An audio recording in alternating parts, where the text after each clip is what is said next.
Hello everyone, welcome to my YouTube channel. मेरा नाम है पंकज। आज मैं आपके साथ आपकी क्लास 12th का अकाउंटेंसी का सिलेबस डिस्कस करने जा रहा हूँ।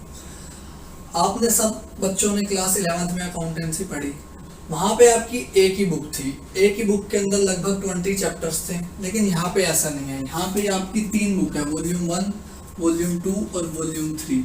तो बच्चों को थोड़ी सी कंफ्यूजन रहती है कि 3 बुक है, 3 बुक में क्या सिलेबस है, कौन सी बुक ज़्यादा इंपॉर्टेंट है, कौन सी बुक को कैसे पढ़ना है।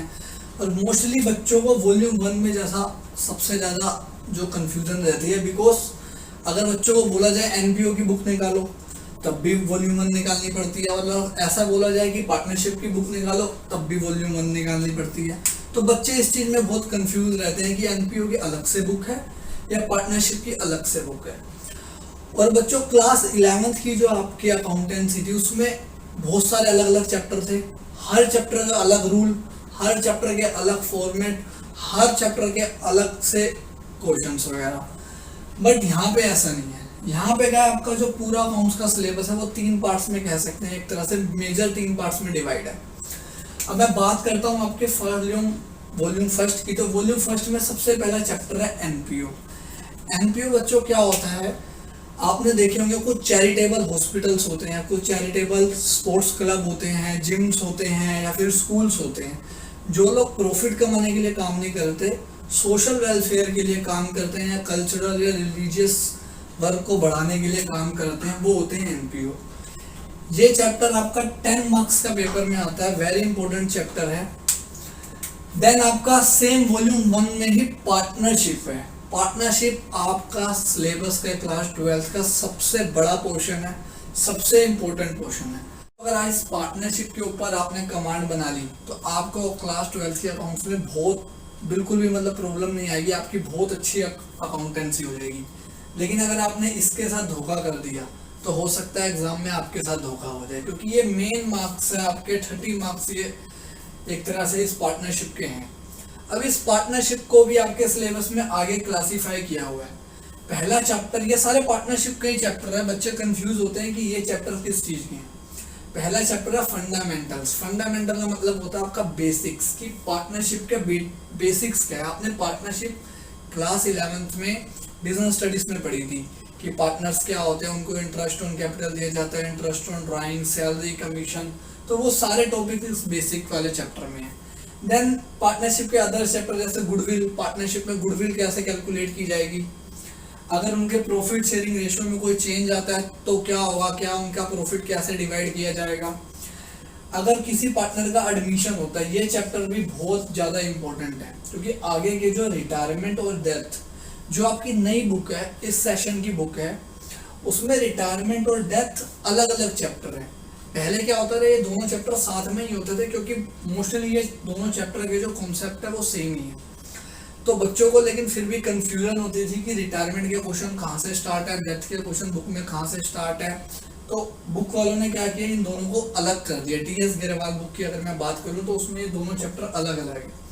देन आपका लास्ट चैप्टर है डिसोल्यूशन ऑफ पार्टनर। डिसोल्यूशन क्या होता है, जब आपकी पार्टनरशिप खत्म हो जाए, मान लो 2 पार्टनर थे, ए बी, दोनों की पार्टनरशिप चल रही थी, अगर उनके बीच में पार्टनरशिप पूरी तरह खत्म हो गई तो उसे कहते हैं डिसोल्यूशन ऑफ पार्टनरशिप।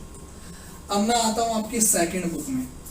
आपने क्लास 12th में एक चैप्टर पढ़ा था बिजनेस में, सोर्स ऑफ फाइनेंस, जिसमें आपने शेयर्स के बारे में पढ़ा था। शेयर क्या होते हैं, डिवेंचर क्या होते हैं, प्रेफरेंस शेयर क्या होते हैं। अब अकाउंट्स में आप क्लास 12th की सीखोगे कि शेयर्स की अकाउंटिंग कैसे करनी है। एक कंपनी जब शेयर इशू करेगी तो वो कैसे रिकॉर्ड बनाएगी, कैसे उसकी जर्नल एंट्रियां बनाएगी, कैसे उसके लेजर बनाएगी, कैसे उसको बैलेंस शीट में शो करेगी, वो सब आपके इस चैप्टर में आएगा।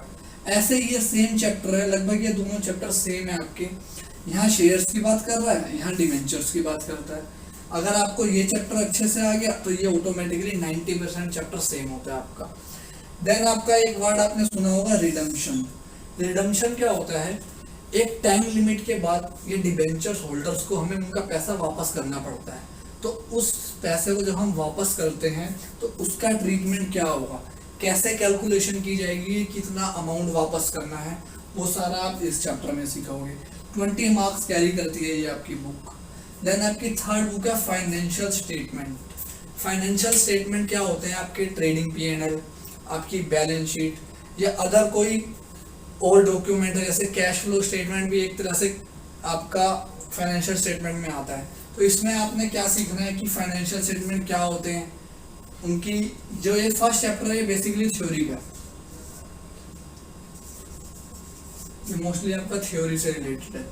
सेकंड चैप्टर है टूल्स फॉर फाइनेंशियल स्टेटमेंट। अब ये टूल्स क्या होते हैं कि P&L और बैलेंस शीट को कैसे बनाना है, उनको बनाने के क्या क्या मेथड्स हैं, तो वो इस चैप्टर में आप सीखोगे। देन एक आपका थर्ड चैप्टर आता है अकाउंटिंग रेशियो। रेशियोज क्या होती है बच्चों? हम किसी भी आपने अपने मैथ्स में भी पहले कभी रेशियोज निकाली होगी, तो वैसे आपकी अकाउंटेंसी की एक रेशियो होती है कि आपकी कंपनी कितनी प्रॉफिटेबल है।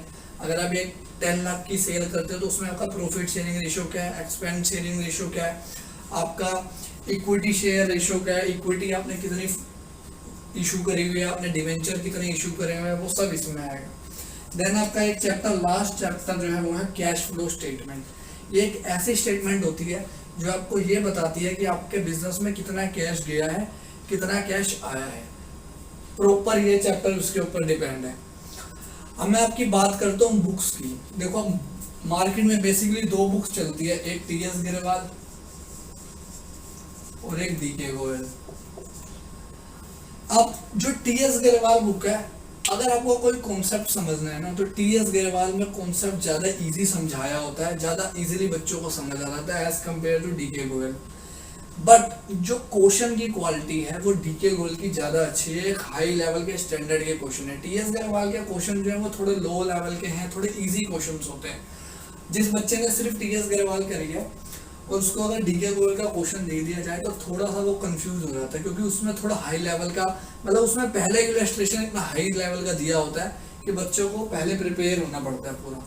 तो मेरे सजेशन में आपको ये पहले करनी चाहिए और ये वाली बुक बाद में करनी चाहिए। देन उसके बाद आपको पेपर सोल्व या जो भी आप जुलाई के सैंपल पेपर कर सकते हो। अब आपकी पूरी की पूरी सीरीज आने वाली है अकाउंटेंसी की, फुल सिलेबस की। सबसे पहले जो हम वीडियोस आपके लिए बनाएंगे वो बनाएंगे NPO की, जिसमें NPO के पूरे कॉन्सेप्ट, कैसे NPO के क्वेश्चंस को अटेंड करना है, क्योंकि ये थोड़ा टाइम कंज्यूमिंग चैप्टर होता है। इसका जो क्वेश्चन आता है वो बड़ा आता है, सारे क्वेश्चंस की प्रैक्टिस, मोस्टली जो इंपॉर्टेंट क्वेश्चन होंगे बुक के वो करेंगे। देन आपकी पार्टनरशिप की आएगी पूरी सीरीज, वॉल्यूम 2 की आएगी, देन वॉल्यूम 3 की। साथ में अब आपको पता है कि आपका पैटर्न चेंज हो चुका है और अभी इस साल तो पेपर हुए नहीं, जो मतलब वो जो नेक्स्ट ईयर के बच्चे होंगे वो फर्स्ट टाइम नए पैटर्न पे एग्जाम देंगे।